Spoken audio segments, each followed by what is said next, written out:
My name is Nell, and I have a confession to make. I hate ads.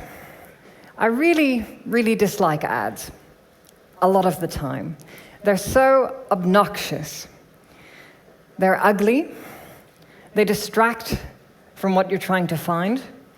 And worst of all, they insult your intelligence. They treat you like an idiot most of the time.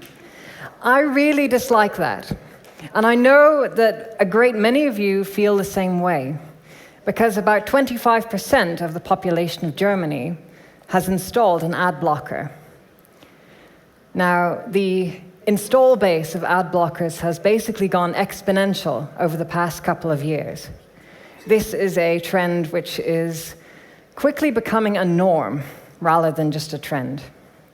And in fact, it is eating into the profits of advertisements online, on both desktop and mobile, at a massively increasing rate.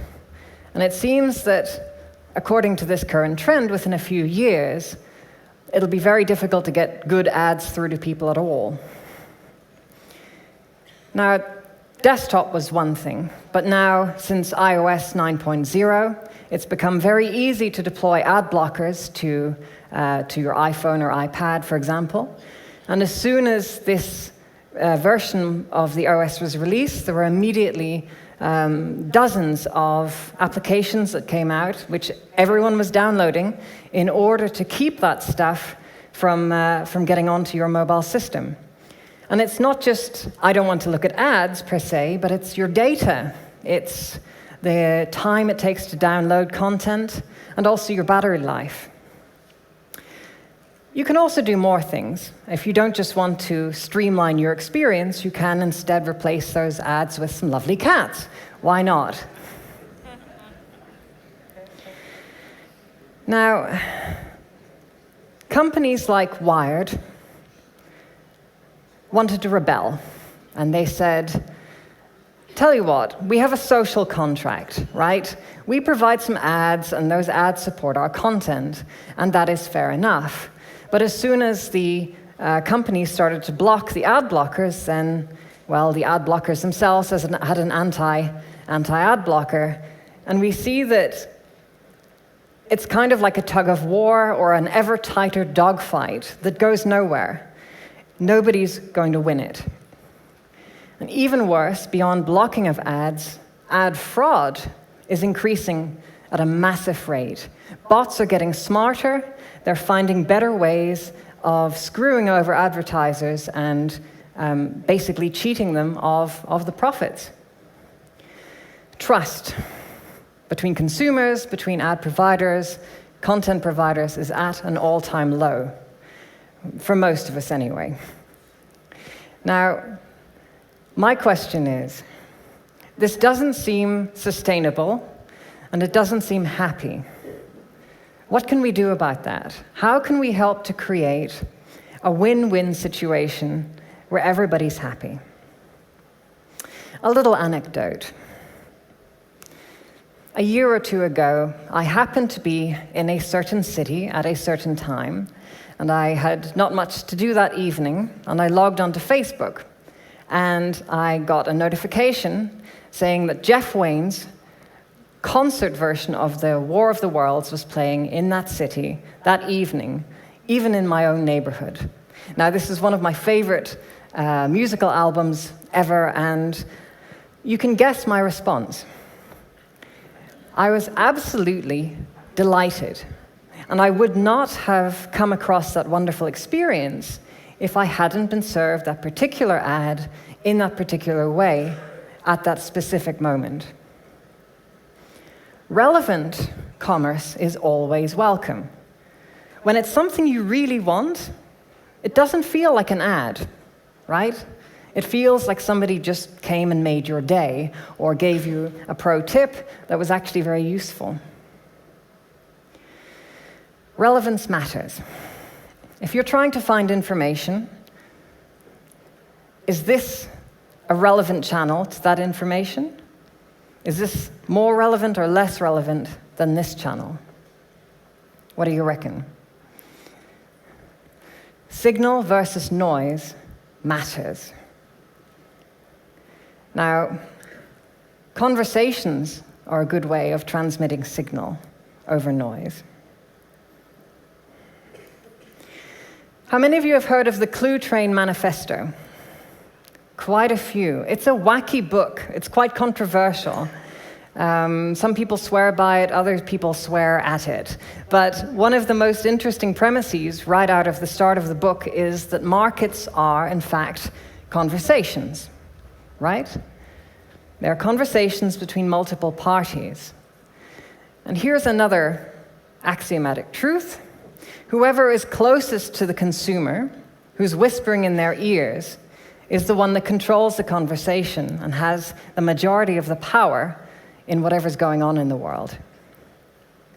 For the longest time, in the desktop world, this was Google and Facebook, right? Those are the websites that a lot of people spend a lot of time doing purposeful things on. Even if it's just social media, it's still purposeful. You're trying to find out what your friends are doing or organize bowling night. In the mobile world, it's a little bit different. The desktop champions are in some ways sidelined by mobile apps, particularly WeChat. And WeChat gets very much to the core of actually getting stuff done, right? Actually being able to conduct commerce on mobile in a fast and easy way. And so there is a scramble among the big tech companies, of course, to bring out their bots, their chatbots, their messaging systems that connect those chatbots to people, and of course the back-end AI platforms that provide all of the sense-making behind it. There are also platforms like Kik. Kik is a way of other companies creating their own bot infrastructures within the broader platform. And more recently, we start to see things like Salesforce's Einstein, which is bringing out a commerce-focused bot ecosystem. And this is going to be a really big deal, these commerce-focused bots. Because we live in a world of infinite variety and possibility, particularly online. There is a very, very long tail of stuff that we can potentially buy, but there's so much of it that it's overwhelming, right? I'm sure many of you are familiar with the idea of the paradox of choice. To a certain degree, more choices are better, more choices are welcome, and then very quickly they become unwelcome because they're overwhelming. A typical adult human in our civilization makes about 35,000 decisions every day. That's a heck of a lot. Most of them are completely trivial things, like how long to brush your teeth for. Others are more important, more crucial, whether to take one direction or another in your career, that sort of thing. We are approaching an era where humans will be making less decisions about many things, and they'll be making more decisions, less decisions about trivial things and more important decisions about the things that actually matter. There is a new trend which is starting to emerge. It's called anticipatory design.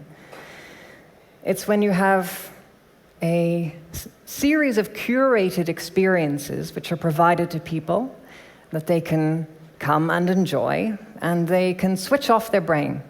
They don't need to think about what they need to be doing for food that evening or where they're going to sleep or that sort of thing. You just show up and switch off and have fun. And we see these in things like the Nest thermostat, which automatically takes care of the comfort in your home, or Spotify playlists, which automatically curate music that they know you're probably going to like, and so you don't really need to think about what's coming up next. With anticipatory design, we can create unique experiences for every person. And we don't need necessarily to send them surveys and questionnaires and dig in to what they really want, we can make educated guesses about it. And most of the time we'll be right. Machines are now able to think creatively and to find interesting iterations, different versions of products. And even without expressing a yes or a no, simply by how we look at something, how we focus our gaze, a slight quickening of the pulse, machines are able to know what we really like and what we don't. And so machines are now able to anticipate our needs and in real time create solutions to meet them. This extends to stuff like art and even very human, subjective things like taste. Companies like Nell, for example, are working on creating taste experiences or ways of mapping people's unique sense of tastes and what they prefer in order to give them the ideal meal. Something just released in the last 24 hours or so is called Allo by Google. And it is a very powerful anticipatory design type system. It is able to help people to curate experiences without needing to think about them too much. And this is a taste of what is coming over the coming years. It is what I call consigliere commerce. Now, consigliere. How many of you have seen The Godfather? Right? Right at the back, we have Tom Hagen. And Tom is the consigliere, the counselor, the advisor, the lawyer, the one who is making sure that everything isn't on fire and that everything is as it should be. Even within the structure of the familia, we see that at the top, the big boss, which is usually in the analogy is the person, and the consigliere, the machine, are at an equal footing, right? The consigliere makes as many decisions as the big boss does. And this is, I think, a taste of the relationship that we are going to be developing with machines over the coming years. We will be deploying machines with a mission to go forth and find the most optimal ways for us to spend our resources, the ways that we can both enjoy and explore the world in a way that makes the most of the resources that we have to play with. And what this means is that, in many ways, the product buyers are less likely to be human and more likely to be bots. And that means that appealing to bots, appealing to them to get them to buy something, may actually have more leverage than appealing to typical humans. This is a very different way of thinking about marketing, of thinking about selling to products. You're selling to machines instead of selling to humans. And it means that things like metadata, having appropriate tags around a product that help machines to understand what that product is, where it came from, what it can be used for, are going to be incredibly important in the coming years. This is how Allo or similar other bots are going to be able to understand which product to serve you at just the right moment. It also means that parity products, products which are pretty much indistinguishable, like bottled water or candles or that sort of thing, they are likely to consolidate.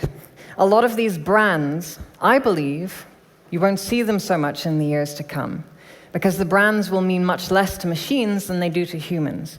And it's machines that matter. Things like the chemical content of the water or its origin or how moral the production of that resource is are going to be what's much more important than the brand. It's a shift. It's a shift in commerce that we haven't seen for about 50 years. The last time it happened, it was being led by an American called Malcolm McLean, who started off being a trucker and sold his trucking business and immediately went into creating shipping containers. It was the ultimate innovation in markets and trade because it led to about 40 times cost savings and 20 times increase in labor productivity. And it has enabled the globalized world. It has enabled trade between massive different continents on an incredibly large scale, all due to the innovations of Malcolm McLean. I think in our time we are about to see something else of a similar scale with regards to global commerce. Take a look at this graph. It is a graph of how many people within the lower 48 US states are within 20 miles, about 30 kilometers or so, of an Amazon depot. That's a pretty exponential curve.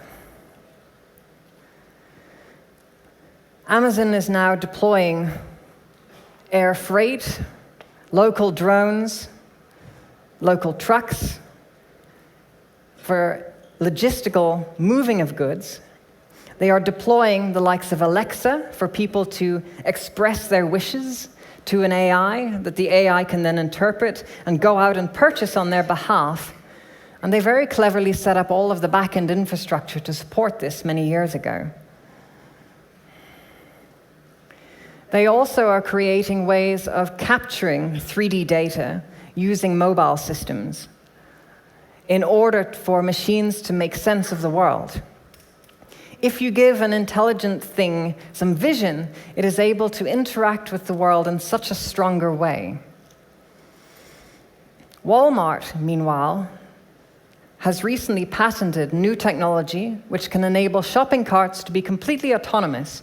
They can wander around the store by themselves, picking up goods, taking it to the checkout, and loading it into a vehicle. You're not going to be going to the store very often in 5 years. You will have your CONSIGLIERE and its own minions going forth and doing that for you. It means that trading is about to change. It means that we will see spatial and temporal shifts in activity, where trade is done, with whom, the speed of trade. And we're going to see the greatest effects far from the core industry. This will shake up every single sector beyond just logistics, beyond just AI. This is very much like the shipping container revolution, but in our own time. It also empowers our consiglieres to make economic decisions on our behalf. We can boycott companies we don't like, or we can preferentially trade with people of our own ethnocultural backgrounds, or the people that vote the same way that we do. This means that you will not even see an opportunity to trade with somebody if they don't pattern fit with the people that you want to trade with.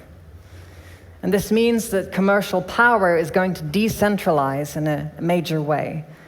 And we're going to see a lot of power of the crowd to make economic sanctions against people that the crowd decides it doesn't like. That's going to shake things up.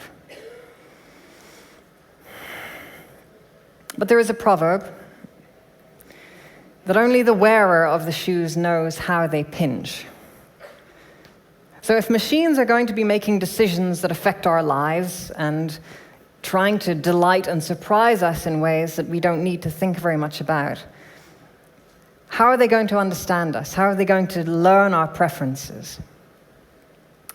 Believe it or not, bots actually can see more aspects of ourselves, our true selves, than even some of our closest friends.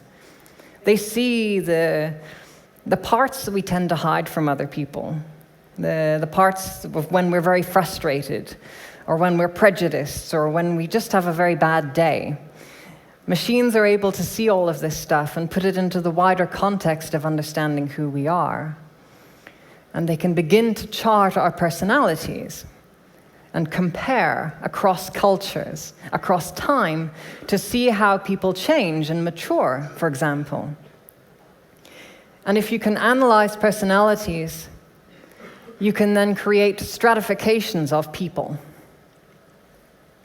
In the book Down and Out in the Magic Kingdom, Cory Doctorow talks about something called wuffies. And wuffies are a way of giving respect to another person, and they become a kind of a currency in a post-scarcity world. Today in China, the rollout of the social credit system is in some ways quite similar to these wuffies, in that people's credit worthiness is in some ways dependent on who they are connected with and the sorts of decisions that they make in their broader lives. Machines are watching us all of the time, in every place.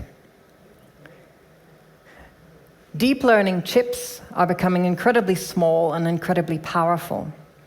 And it means that we can now deploy intelligence to any tiny little object almost anywhere.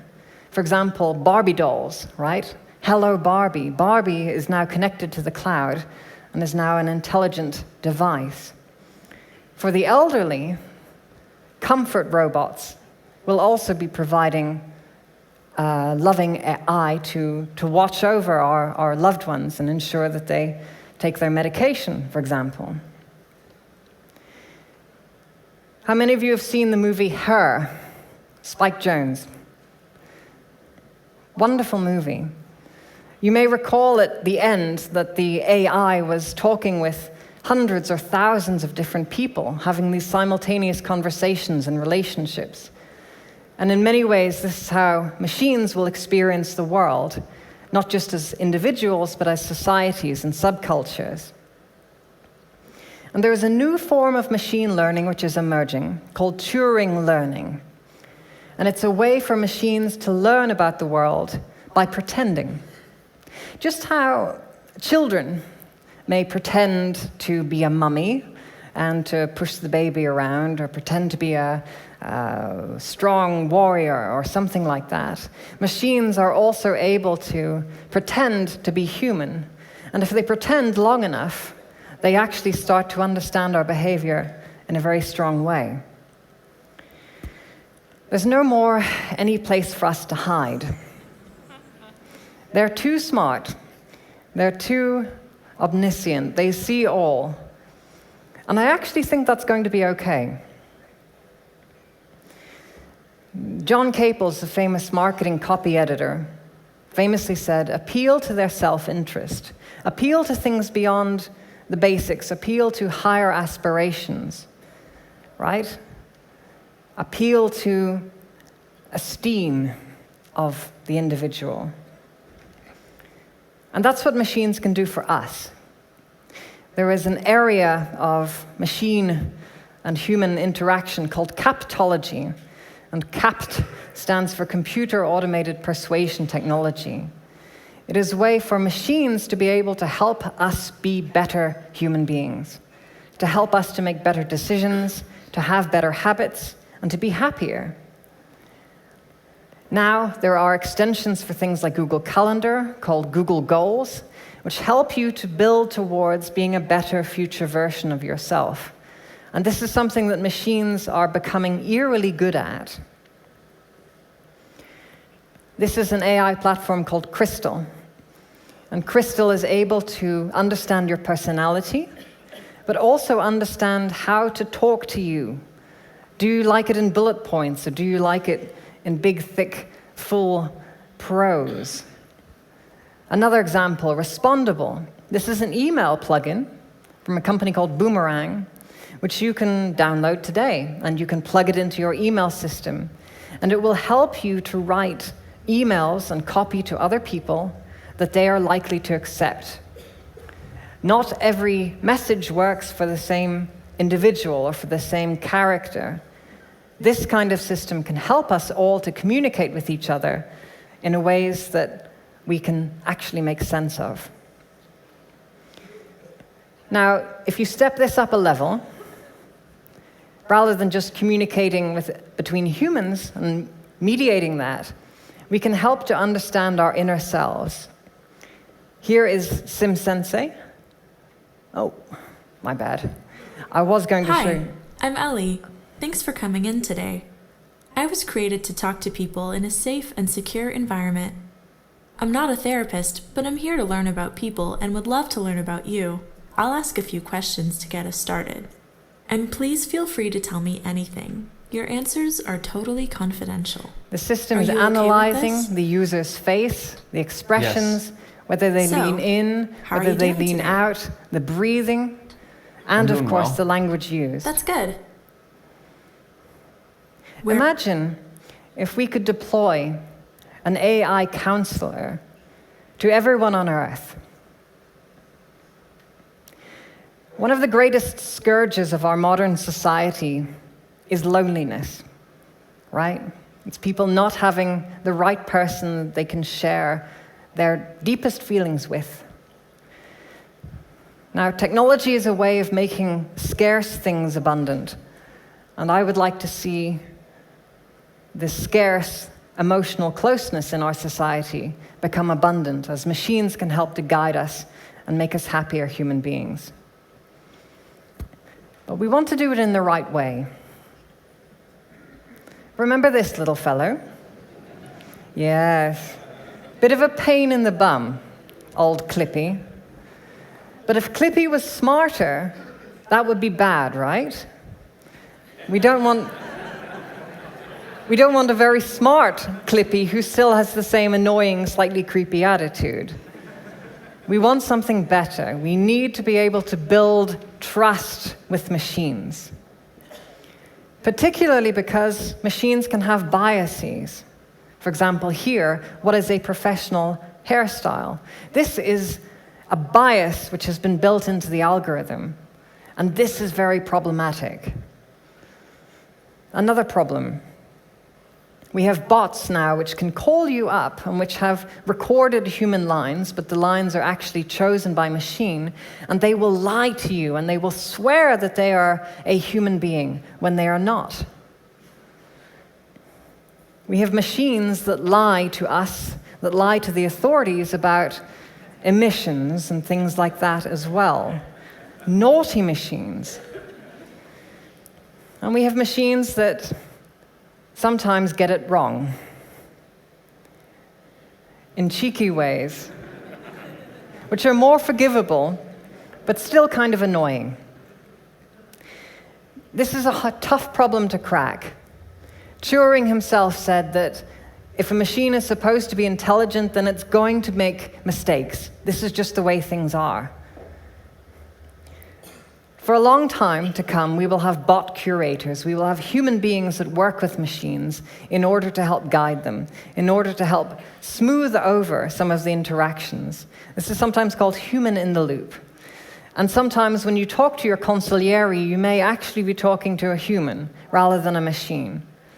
And we won't always know the difference. In the longer term,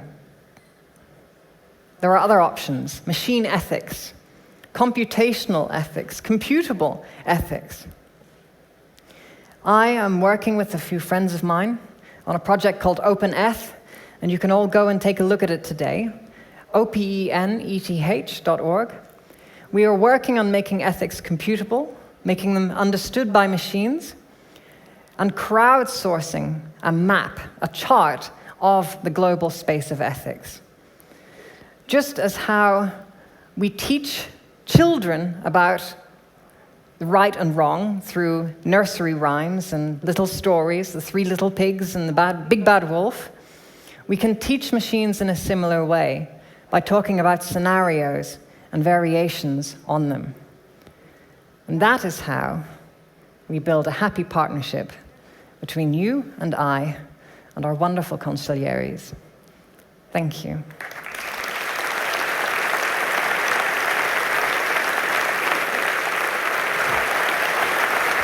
Thank you, Nell.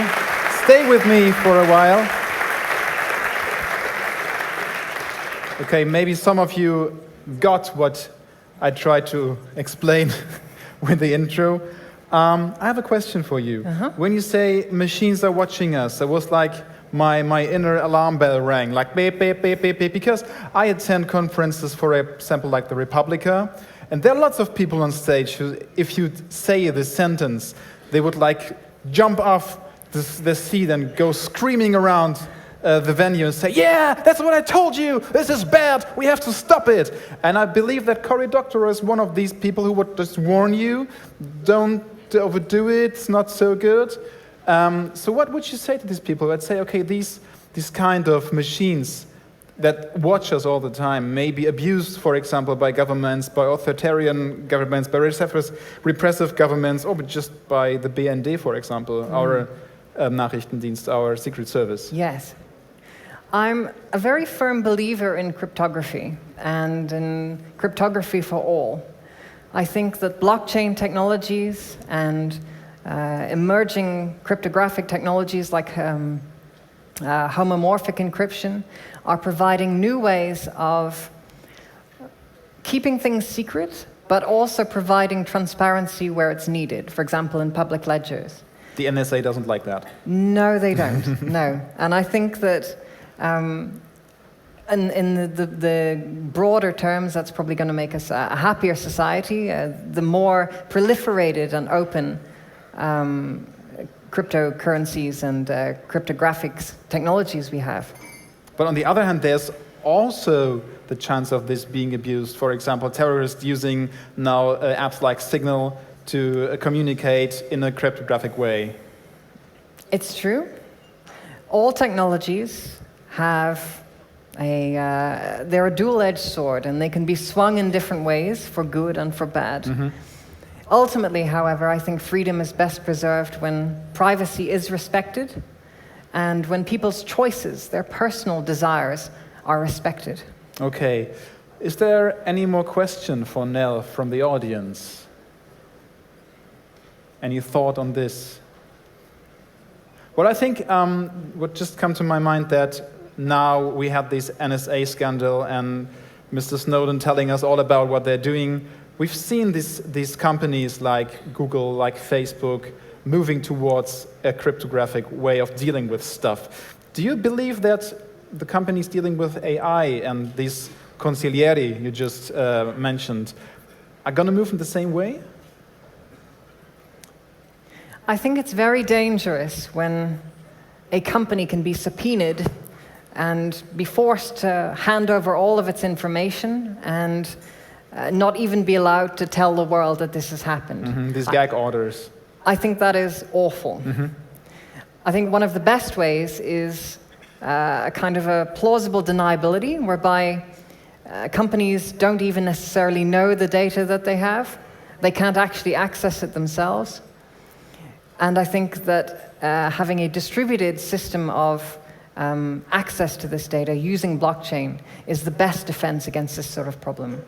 Okay, if you want to learn more about these topics, about artificial intelligence, you can go to Gaga Club this afternoon. You're going to have a fireside chat with Mark Mattingly Scott of IBM Watson. And I think this is going to be very insightful as well. Thank you, Nell, for being here. Thank you.